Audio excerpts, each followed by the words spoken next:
With Oklahoma State Athletics and CoachGunny.com, I'm Cody Challoner. Well, it's game week in Stillwater, and the Cowboys are excited, poised, and ready to welcome in the Kansas Jayhawks this weekend. After an off week and a 4-0 start, these Cowboys are ready to play on Saturday. We were able to catch up with many of the players at today's media luncheon. Eating pizza, just watching the games, it was great, and it really did. It came at a great time. So, the biggest challenge for us is to not have that as a hangover for our preparation for KU, and just come at it tomorrow, just guns blazing and fired up, ready to beat Kansas. They've got a quarterback who can throw the ball pretty good and he can run. They do a good job running the Wildcat. And they've got some pretty good running backs. So the bottom line for us, it's kind of like every week, is to be gap sound and wrap up and tackle well. That's something we didn't do good in the first half of the Texas A&M game and the last half of the Tulsa game, but we stepped it up in the second half of Texas A&M and did a great job getting the ball back to our offense. And that's kind of the mindset we go into the KU game with, is just wrap up, do the small things, and get the ball back to our offense, because when our offense has the ball, they're going to score a lot of points, make a lot of plays, make us look good. So, just go in there, gap sound. You've got to wrap these running backs up because they're pretty good athletes. I think that we're happy that we're 4-0. As a competitor, especially a competitor that sees himself like we do as a top team, I think that you're never satisfied. As my high school coach, Coach Coons back at Tuttle, always said, complacency is the downfall of every champion. And so we can't ever get complacent. We can't ever be satisfied. So I think that we're happy that we're 4-0. I think that we're happy about some things, but we definitely, after seeing the first half of the A&M game, we're nowhere near where we need to be as a defense. And, we use that as motivation week in, week out to improve and get better so that we can beat KU and win every game through our week after week and hopefully play for a BCS game at the end of the season. I saw Coach Gunny's dance moves. What'd you think of those? I'm still trying to get him to teach me some of those moves, but he's gonna teach me. Was that some sort of bet? Did somebody say, hey, if we win this, or did he just break out? No, he.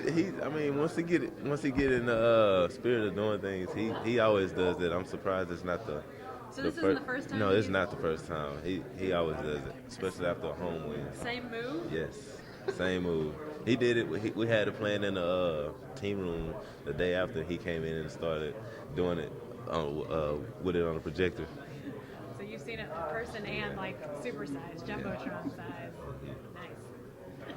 I asked you earlier about your growth as a DB.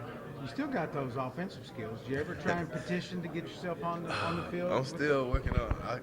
I joke around with the offensive coordinator a lot, trying to get him to throw me in the receiver so I can run some deep routes. But he keeps saying, yeah, but I still haven't got over there yet. One of the regarded best safeties in the country doing on this weekend off. I went to a lot of Pee Wee games and just watched little kids run around and have fun, and it's kind of exciting to just do that, so that's what I did. Take you back to some old memories? Yeah, it did. I used to get penalties for hitting people too hard then too, so I had to carry my birth certificate. They didn't believe how old I was, so I mean, it was fun to just be out there. I mean, times have changed so much, but it brought me back to home. So is that something, I mean, in the end, you want to be on that field wearing that coach's hat? Yeah, I would like to do that. I think it's probably a little older because, those kids just run around, but I would like to do that. But these young guys, these freshmen, when they come in, find yourself coaching them in the same way or similar way? Yeah, I think you have to. I think as a coach, there's only so much that you can do because, you have to focus on schemes and stuff where, as a player, you can go to them like, yeah, these are the things that'll separate you from being just a good to a great player. So I think as a player, it helps you a lot to just be that guy to go to them. What's it like in the tradition, the way that OSU football is really growing, and how are those leaders helping it grow? Leaders like yourself, men who came in one way and are leaving, totally different. I think it helps. I think everybody understands that if you apply yourself, on and off the field, you can progress and become a way better person and a better man when you leave. So I think with the guys that we've had come through here, the leaders, I think the prime examples of exactly what you can be if you work hard, you do all the right things. So I think as a leader, I think OSU is a great spot, for people to come to and see that role and just the leadership and the building of that, becoming a better person.